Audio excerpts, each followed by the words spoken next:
Oo, yung kalabasa. Masarap mo yun eh. Kunin ko yung kalabasa dito. Ito, gulay ito. Gulay. Yan. Parang spinach ba? Kasi may tinik. May tinik. Sana yung sabi niya may kalabasa eh. Oh, ito. Sarap to. Kainin. Yan.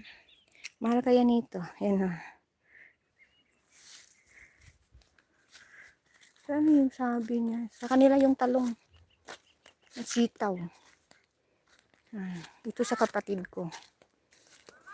Ah? Ah. Yan. Talungan ng kapatid ko guys. Yan. Mga talong. Tapos dito yung ano. Ito yung kalabasa. Ito yung masarap. Si GSM. Ito yung masarap ulamin, no? Talbos ng kamote. Yan, no? Yan. Itong purple na kamote. Sabi niya, sinabihan niya